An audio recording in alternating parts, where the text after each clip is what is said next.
I simply cannot find her. Maria? She's missing from the Abbey again. Perhaps we should have put a cowbell around her neck. I have looked everywhere, in all of the usual places. Considering that it's Maria, I suggest you look in someplace unusual. There are films that entertain you, and then there are films that become a part of you. The Sound of Music is the second kind. For generations, it has been the movie people turn to when they need to believe in something beautiful, in love, in courage, in the simple power of a song carried on mountain air. But here's the thing about beautiful things. They almost never start out that way. Behind every perfect frame, there's usually a mess that nobody wants to talk about. And in the case of The Sound of Music, that mess was extraordinary. The story did not begin in Hollywood. It did not begin with a casting call or a studio deal. It began in the mid-1950s in post-war West Germany, where a filmmaker named Wolfgang Liebeniner released two modest films based on the real life of Maria von Trapp. They were quiet, sentimental pictures, low budget, European in spirit, and nothing that would make a Hollywood executive sit up straight. But in a Germany still healing from the wounds of war, those films did something remarkable. They became the biggest commercial success the country had seen in years. People needed hope. They needed warmth. And the story of a singing Austrian family standing against the darkness of the Nazi regime gave them exactly that. The film spread across Europe and even into South America, touching audiences who had never heard of Maria von Trapp before. But when American studios looked at them, the reaction was polite at best and dismissive at worst. Hollywood thought they looked cheap, corny, and far too foreign for an American audience. Nobody was interested until one man saw something everyone else had missed. That man was Vincent Donehue, a Tony Award-winning director who had been sent to scout new material. He watched the German films and had the same initial reaction as everyone else. Clumsy, dated, hard to sit through, but then something shifted. Beneath all of that, he felt a genuine pulse, a real story, and he said something that would change the course of movie history. This cannot be a film. It has to be a Broadway musical. From that single insight, a chain reaction began, one that would eventually produce the most beloved musical of the 20th century. But it almost never happened, because the woman at the center of it all was not interested. Maria von Trapp had sold the rights to her life story to the German filmmakers years earlier for $9,000. No agent, no lawyer, no negotiation. Just a tired woman trying to care for her family, making the best deal she could manage. By the time Broadway came calling in the late 1950s, she was living in the jungles of Papua New Guinea doing missionary work. There were no phones, no cables, and no internet, just handwritten letters that she did not bother to open. A couple in America kept writing to her, trying to get her attention. Mary Martin, the biggest Broadway star of the era, and her husband Richard Halliday. Maria tore up their letters without reading them. She had no interest in show business. She was running clinics, teaching music in villages, and living simply. Broadway was a world she had no desire to enter. The breakthrough came not through persistence, but through sheer coincidence. When Maria finally returned to the United States by ship, docking in San Francisco after a time abroad, Richard Halliday was waiting for her at the pier. He handed her 2 tickets to see his wife perform. Maria went, probably just to be polite, but Mary Martin's power on that stage stopped her cold. She was moved by what she saw. And even though she explained that the film rights were already gone, she gave a couple of green light to try anyway. That one casual yes, offered almost as an afterthought, unlocked everything. When producers got serious about building the stage musical, their original plan was to blend traditional Austrian folk songs that the real Trapp family had actually performed with a handful of new compositions to stitch the story together. It seemed like a reasonable approach, honoring the authentic history, while adding a little Broadway flair. But then they approached Richard Rodgers and Oscar Hammerstein, hoping to commission just 1 or 2 songs, and the legendary duo immediately said no. Not no to the project. No to the limited role. Rodgers and Hammerstein would write the whole score, or they would walk away entirely. They were not interested in having their work sit alongside old European folk tunes. That stubbornness turned out to be one of the great gifts in the history of musical theater, because the score they eventually wrote contained songs that the entire world would memorize without even trying. Climbing mountains, singing scales, falling in love with raindrops and roses. These melodies burrowed so deep into the culture that people today hum them without knowing where they learned them. The Broadway production opened in November of 1959 and became an immediate phenomenon. Mary Martin played Maria with the kind of luminous energy that made audiences forget they were sitting in a theater. The show ran for nearly 4 years and sold tickets at a speed that stunned the industry. By the time Hollywood came knocking, it had become clear that this was not just a successful production. It was a cultural event. 20th Century Fox fought hard for film rights, paying a price that made other studios wince, especially considering that Fox was already in serious financial trouble after the catastrophic failure of their massive Cleopatra production. People inside the industry quietly wondered if buying the rights to a cheerful singing family story was the act of a desperate company making its last gamble. They were wrong.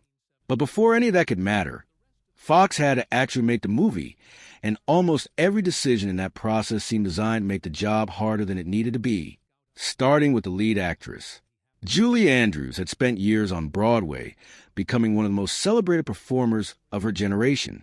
Her voice was considered extraordinary even by the standards of that extraordinarily talented era.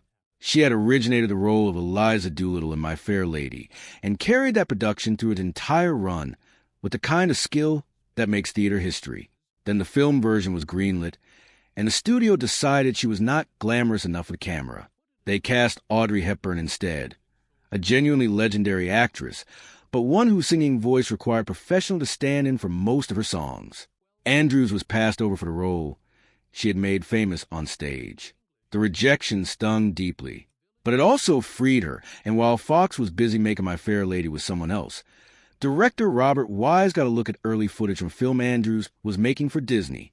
He stopped the screening and said he needed to sign her before anyone else had the chance.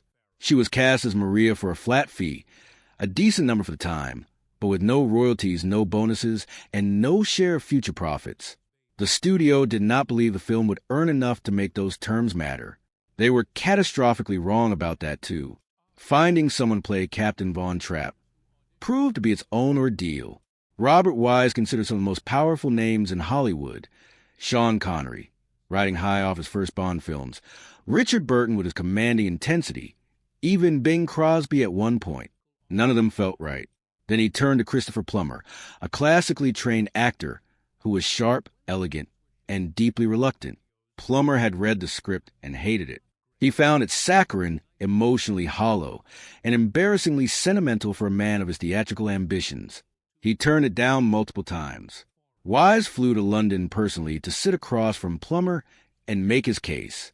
Plummer finally agreed, but only after demanding significant changes, more depth in the character, stronger dialogue, and a song of his own that would give the captain a moment of genuine emotional vulnerability. That negotiation produced Edelweiss, which almost everyone assumes is a traditional Austrian folk song. It is not. Rodgers and Hammerstein wrote it specifically for Plummer's character, a quiet, aching piece designed to show a man in love with his country and his family, finally allowing himself to feel it. Plummer was still miserable making the film, referring to it behind the scenes with a crude nickname that made his feelings unmistakably clear. He drank heavily during the Salzburg shoot, isolated himself from the rest of the cast, and later described the picturesque city as feeling more like a kind of beautiful prison than the dream location it appeared to be. And then there was the small matter of his voice. The scenes in which Captain Von Trapp sings, particularly those extended, emotionally resonant moments that the audience remembers, were not entirely Plummer's voice. The higher notes and sustained vocal passages were performed by Bill Lee, a professional singer who had also dubbed vocals for several Disney films.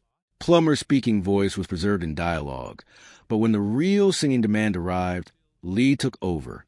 Plummer was furious when he learned this was happening. He felt it stripped something real from his performance. And yet audiences never knew. The blend was seamless enough that for decades, viewers simply assumed they were hearing Plummer sing.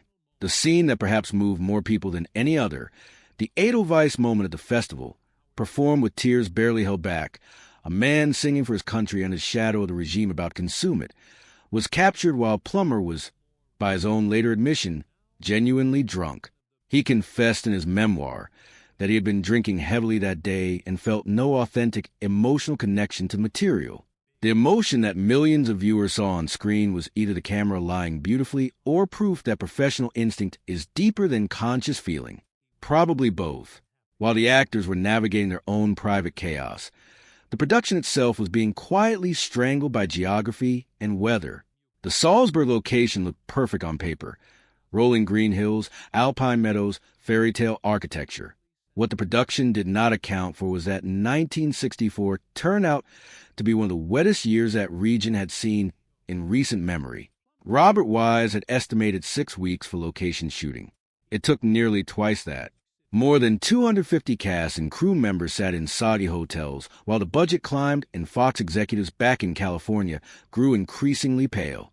The studio was already deeply wounded from its earlier production disasters.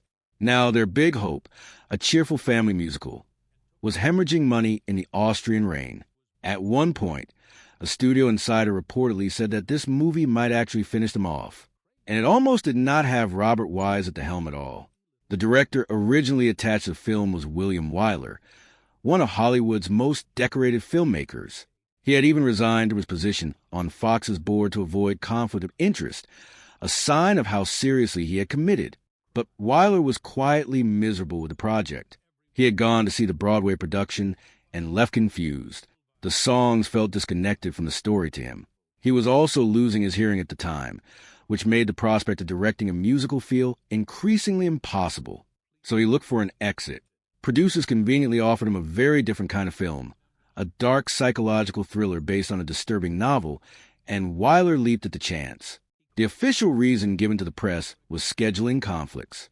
The real reason was that he ran in the other direction as fast as dignity allowed.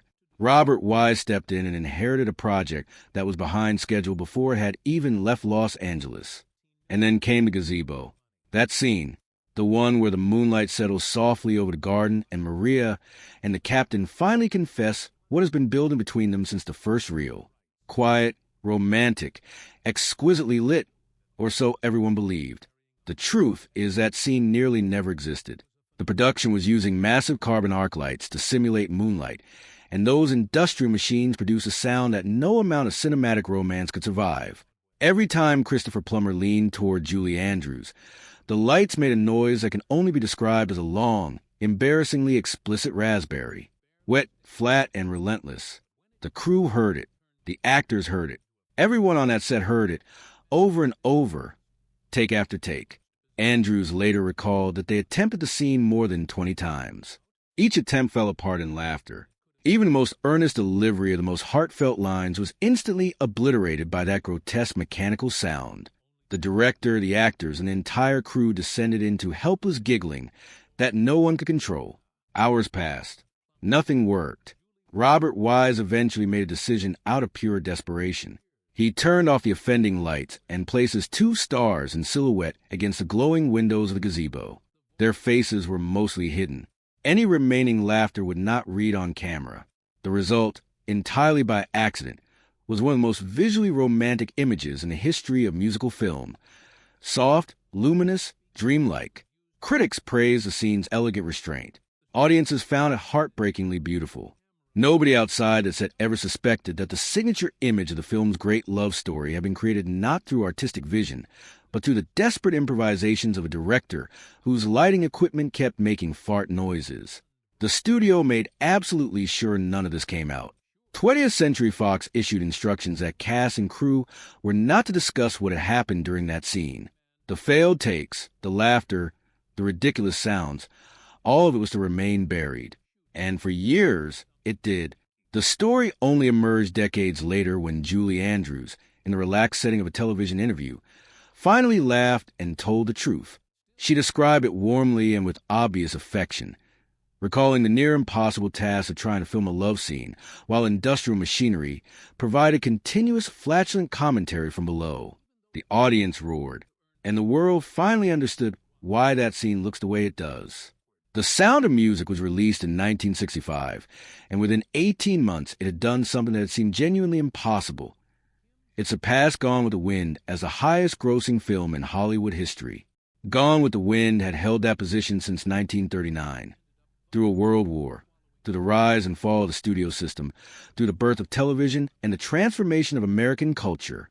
And this film, the one that had nearly drowned in Austrian rain, that had been built around an actor who despised it, that had been cast with a woman the studio considered insufficiently glamorous, that owed one of its most iconic visual moments to broken lighting equipment, walked past it. The film sold something close to 283 million tickets globally. People who could not speak English hummed its melodies. In remote places without electricity, the name Edelweiss still meant something. It won 5 Academy Awards, including Best Picture and Best Director. Robert Wise, who had already proven himself extraordinary with a very different kind of musical, proved it again. Every technical element of the film, its sound, its editing, its score, was recognized and honored. Critics who had privately predicted a sentimental disaster were forced to reassess. This was not just a crowd-pleasing spectacle. It was a genuinely accomplished piece of filmmaking, built on top of a foundation of chaos that almost no one knew about. Julie Andrews never received $1 beyond her original flat fee. Neither did Christopher Plummer. Fox had not believed the film would earn enough to make royalties a meaningful conversation. The studio's executives, the people who had the power to structure those deals differently, made their calculations and got them wrong in ways that are almost painful to contemplate. Andrews won an Oscar for a different film the same year, for Mary Poppins, made for the Disney studio that had shown Wise the footage that made him want to sign her in the first place. And when she accepted that award, she thanked the man who had refused to cast her in My Fair Lady. It was done with a smile, in a room full of people who understood exactly what she was saying. The Sound of Music is about resilience. That is what makes it endure. The idea that beauty is worth protecting, that love is worth the cost, that a family crossing a mountain to reach safety is an image that contains something eternal. What nobody knew for decades is that the film itself was an act of resilience too. Every person who made it fought through something: bad weather, bad contracts, personal demons, mechanical failures, and the quiet terror of a studio that was not sure would survive the year. They made it anyway. And what came out the other side was not perfect in the way that legends are supposed to be perfect. It was perfect in the way that real things are, improbably, stubbornly, against all reasonable expectation. That, in the end, might be the most Sound of Music story of all.